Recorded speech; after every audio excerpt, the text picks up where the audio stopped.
Imagine a car that just hit the market, and within minutes of its reveal, it's already being called a potential segment disruptor.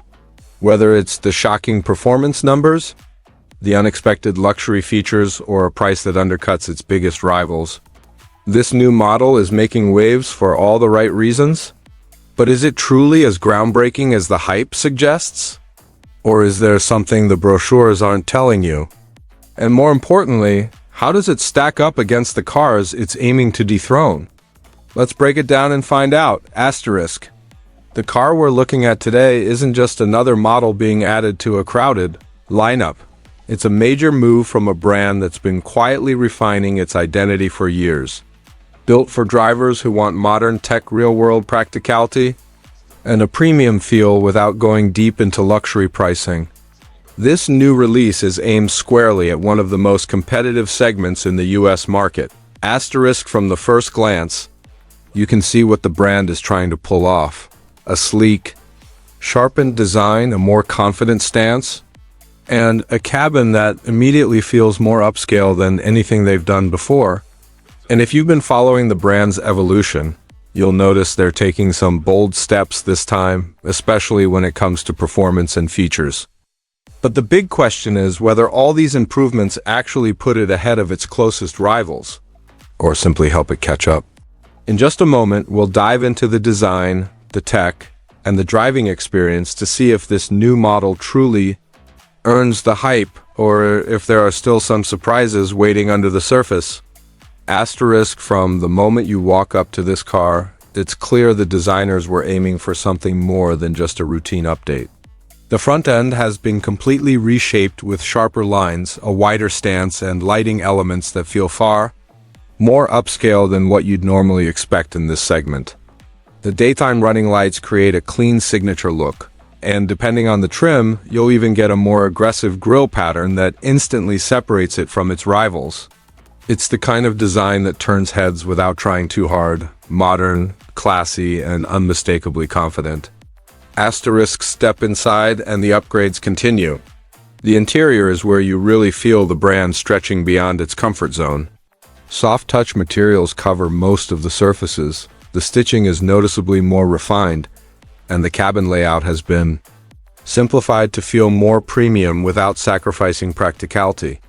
The center display is crisp and responsive. The instrument cluster is clean and customizable, and even the standard audio system has been improved.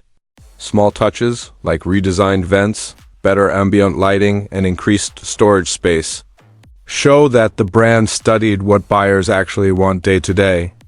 But the real action begins once you take a look at the feature list. You get advanced driver assist tech that feels like it belongs in a higher tier, improved adaptive cruise control, a much smarter lane-keeping system, and one of the smoothest stop-and-go implementations at this price point.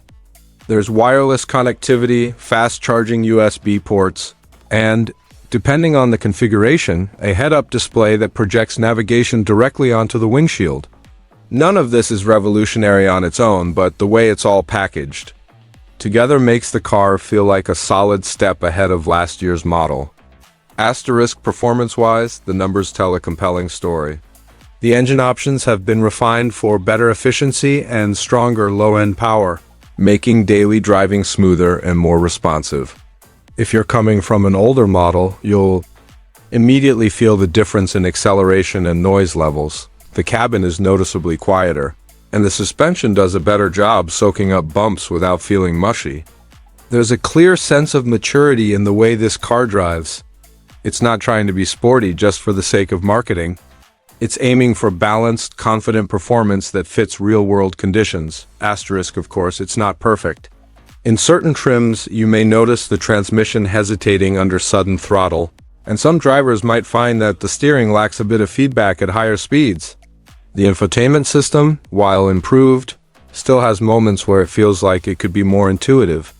These aren't deal breakers, but they're worth noting, especially if you're cross-shopping with brands known for sharper driving dynamics. Still, the biggest surprise might be how competitive the fuel economy or range figures are. Early estimates suggest it may outperform a few key rivals, but we'll get into the official numbers and real-world results in the next section. And speaking of surprises, the pricing and trim strategy might be the most interesting part of this launch. There's a detail hidden in the lineup that could make one specific trim a standout value, but we'll get to that shortly. Asterisk for now. What's clear is that this car is shaping up to be one of the most well-rounded entrants in its class.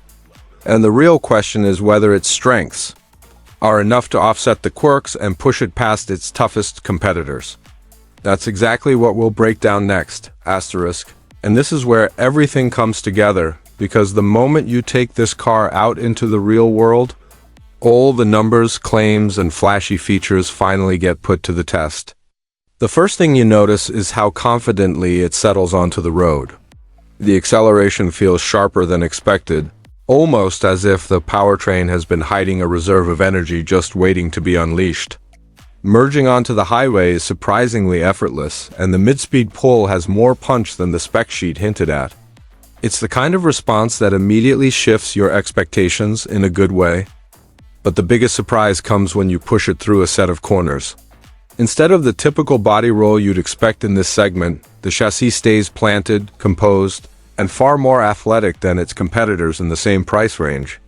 The steering, which felt a bit numb at low speeds, suddenly wakes up, giving you a clearer sense of where the front wheels are pointing. It's not a sports car, but in this moment, it's closer to one than it has any right to be. Then there's the ride comfort. Over rough pavement, expansion joints, and uneven side streets, the suspension does an incredible job smoothing out the chaos. You don't feel disconnected from the road, you just feel insulated in a way that makes long drives genuinely relaxing. And this is where the car unexpectedly shifts from impressive to kind of brilliant. It manages to combine responsiveness with comfort in a way some rivals still struggle to balance. However, not everything is flawless under heavy throttle. The transmission still hesitates ever so slightly, and during hard braking, you might catch a hint of nosedive. These aren't deal breakers, but they do expose the limits of the engineering, and they remind you that the car, as good as it is, isn't perfect. Asterisk still. By the time you finish this drive, the real story becomes clear. This car didn't just meet expectations. It quietly stepped over them. And the one test result that reveals just how far it really goes? That's coming up next, and it might change how you see this entire segment. So after putting everything together, the design, the features, the performance, the real world feel, it's clear that this car makes a far bigger impact than its spec sheet initially suggests. It's not perfect, and it's not trying to reinvent the segment, but what it does offer is a level of refinement, value, and day-to-day usability that makes it genuinely competitive in today's US market. The biggest strengths are easy to see: a noticeably upgraded interior, smoother driving manners, and feature packaging that finally feels in line with what modern buyers expect. Add in the surprisingly confident handling and the much improved ride comfort, and you've got a car that sits right in the sweet spot between practicality and premium appeal. For commuters, families, and anyone who wants a comfortable, well-rounded daily driver, it checks almost every essential box. On the flip side, the lingering drawbacks, the occasional transmission hesitation, the slightly vague steering at low speeds, and an infotainment system that could still use polishing, may be deal breakers for drivers who prioritize sharpness or cutting-edge tech. If you're someone who values performance-first driving or wants the absolute latest software ecosystem, you may find better fits elsewhere. But in terms of overall market relevance, this release signals an important shift. It shows the brand finally pushing upward, challenging competitors that have dominated the segment for years. If they continue refining the formula, especially in tech and powertrain responsiveness, they could become a much more serious threat in the near future. And that's good for everyone, because more competition means better cars, better pricing, and more innovation across the board. So the final question is simple. Does this car deserve a spot on your shortlist? If you want a balanced mix of value, comfort, and modern features, absolutely. If you want something aggressively sporty or ultra-luxurious, it might not hit every note. But now I want to hear from you. Does this new model live up to the hype? Or did something in the review surprise you? Drop your thoughts in the comments below. And if you enjoyed this breakdown, make sure to like, subscribe, and hit that notification bell for more in-depth car reviews and comparisons asterisk.